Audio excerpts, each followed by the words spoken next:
এত বড় হাঁড়ি ভর্তি করে বিরিয়ানি রান্না করব কোনোদিন ভাবিনি। লাইফে প্রথমবার এত বড় হাঁড়ি ভর্তি করে কিন্তু আমি বিরিয়ানি বানিয়েছি। হ্যালো এভরিওয়ান, কেমন আছো? Welcome back to our channel. তো আজ বানাচ্ছি এত বড় হাঁড়ি ভর্তি করে কিন্তু বিরিয়ানি। কাছে নিয়ে আসো। এই যে আজকে এত বড় হাঁড়ির মধ্যে আমি প্রথমবার কিন্তু আজকে বিরিয়ানি রান্না করছি। আর এই হাঁড়িটাকে একবার কিন্তু কাঠে রান্না হয়েছিল, তার জন্য পুরোটা কালো হয়ে গেছে। তো চলো দেখাই তোমাদের চালগুলো। এই যে 1.5 কেজি চালের বিরিয়ানি, এই যে চালগুলো দেখতে পাচ্ছ।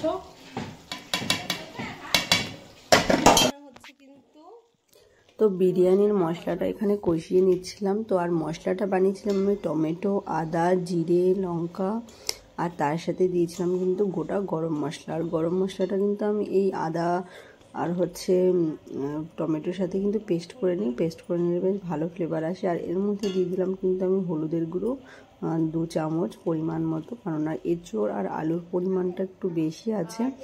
তো এখানে এঁচোড় আলু সমস্ত কিছু কিন্তু ফ্রাই করে এখানে রেখে দিয়েছি। আলুগুলোও কিন্তু রেখেছি বেশ বড় বড় সাইজের। তার সাথে এখানে আছে কিন্তু পনিরগুলো ভেজে রাখা। এখানে 300 গ্রাম পনির নিয়েছিলাম আর দুটো বড়। আর আজকে কিন্তু এই পনির বিরিয়ানিটা বানাচ্ছে স্পেশালি বাড়িতে। মা, বাবা আর মাসি এসছেন বাংলাদেশ দিয়ে। তো মাসি কখনো ইন্ডিয়ান বিরিয়ানি খায়নি, তো মাসিকে খাওয়াবো।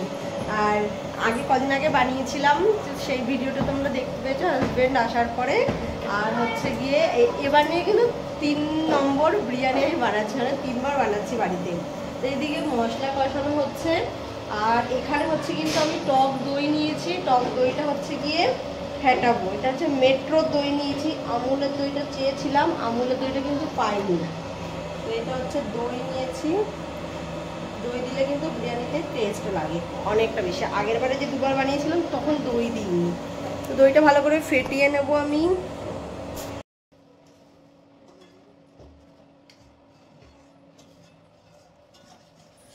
আর এখানে মা আমার সাথে সাথে একটু হেল্প করে দিচ্ছিল, কারণ আমি আরো অন্যান্য অনেক কাজ করছিলাম। আর এখানে আমি কিন্তু দইটা ভালো করে ফেটিয়ে নিচ্ছি।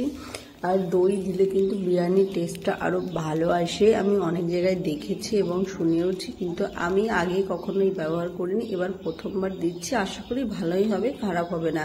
আরও দেখেছি দই দেওয়ার আগে যে কোনো খাবারে কিন্তু দইটা ভালো করে ফেটিয়ে জল দিয়ে মিক্স করে নিয়ে দিতে হয়, না হলে কিন্তু যে কোনো তরকারিতে দিলে সেই দইটা কিন্তু ফেটে যায়, ছানা হয়ে যায়। তার জন্য যখনই তোমরা দই দেবে চেষ্টা করবে দইটাকে ভালো করে কিন্তু একদম মিহিভাবে ফেটিয়ে নেওয়ার জন্য।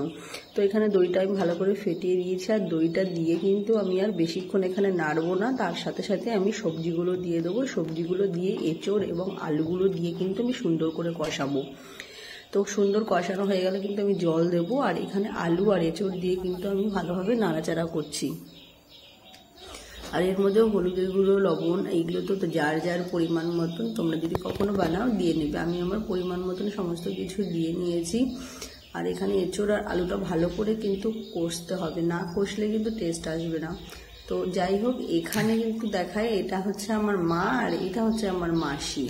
আর মা আর মাসির সঙ্গে মাসি বলছে 23 বছর আগে দেখা হয়েছিল, আর এখন 23 বছর পরে দেখা হয়েছে। তারপরে কিন্তু এই যে এখানে এঁচোড়টা আমি ভালোভাবে কষিয়ে নিচ্ছি সুন্দর করে।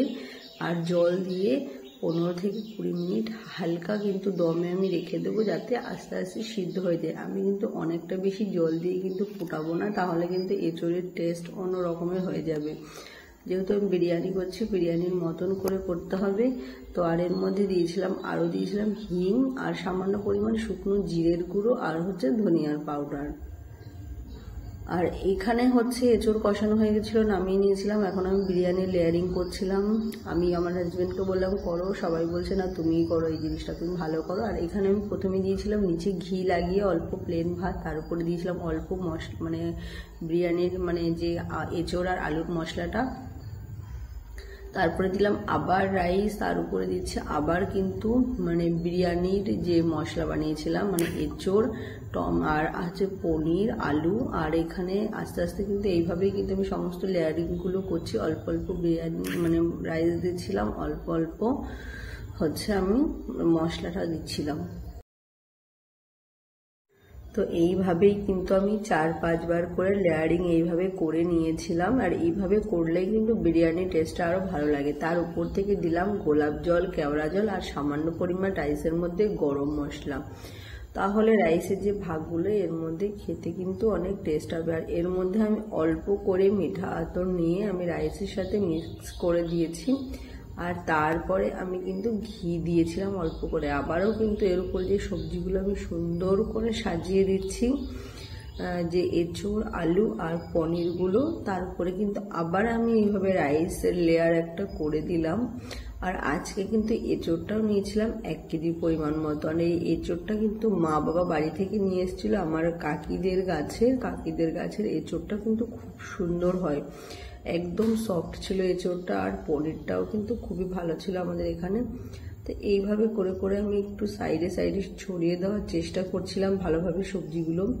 আর আজ কিন্তু হয়ে গেছিল অনেকটা বেশি বেলা হয়ে গেছিল, তো খুবই তাড়াতাড়ি আমি করছিলাম সমস্ত কাজগুলো, কেননা সবার খুব খিদে পেয়ে গেছে। আর সবাই বিরিয়ানি খাবে বলে অন্য কোনো খাবার কিন্তু খাইনি।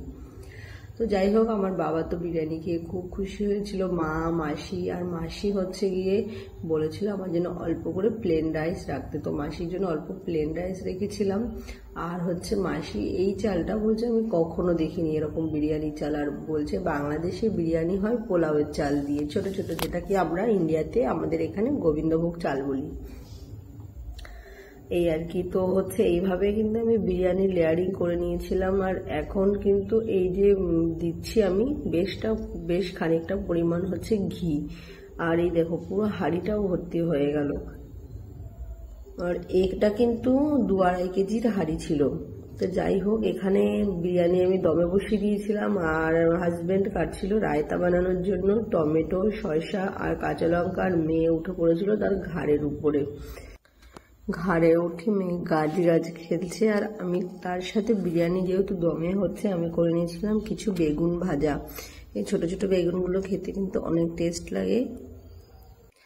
তো বেগুনটা ভাজা হয়ে গেলেই কিন্তু ভোগ লাগিয়ে দেবো। আর একটু সময় এই যে হাঁড়ি দমে হচ্ছে, কিন্তু তাওয়ার উপরে আমি বসিয়েছি রুটি ভাজার একটা তাওয়া। আর এখানে দেখো খানিকটা এঁচোড় বেঁচে গেছে। আর এখানে আমার মাসির জন্য প্লেন রাইস কিন্তু একটু রেখেছি। মাসি বলছে রাইসটা খেতে খুব সুন্দর লাগছে, আমার জন্য দুটো শুধু ভাত দেখো। আমি বলছি ঠিক আছে। তো এই ভাত কটা হটপটে রেখেছি যাতে গরম থাকে। তো বিরিয়ানি হাঁড়ি নেমে গেছে, দেখতে পাচ্ছ কত সুন্দর হয়েছে, রাইসগুলো সমস্ত ফুলে গেছে আরো। আর সত্যি কথা বলতে এই রাইসটা কিন্তু খুবই সুন্দর। তো এই দেখো পুরো কমপ্লিট হয়ে গেছে, বিরিয়ানি ধোয়া বেরোচ্ছে। আর এখন আমি গোপাল সোনার জন্য ভোগ উঠিয়ে নিয়েছি, গাজর শসা কেটে রায়তা দিয়ে, বেগুন ভাজা, লেবু দিয়ে গোপাল সোনার বিরিয়ানির প্লেট। তো কেমন হয়েছে এটা কিন্তু তোমরা অবশ্যই কমেন্টে জানিও। আর এই ছোটোখাটো ভিডিওগুলো যে তোমাদের মাঝে শেয়ার করি কেমন লাগে এটাও তোমরা জানিও, কে কোথা থেকে দেখছো এটাও জানিও। তো আজকের ভিডিও আর বেশি বড় করলাম না, এখানেই শেষ করলাম। এই যে গোপাল সোনা বসে আছে আমার।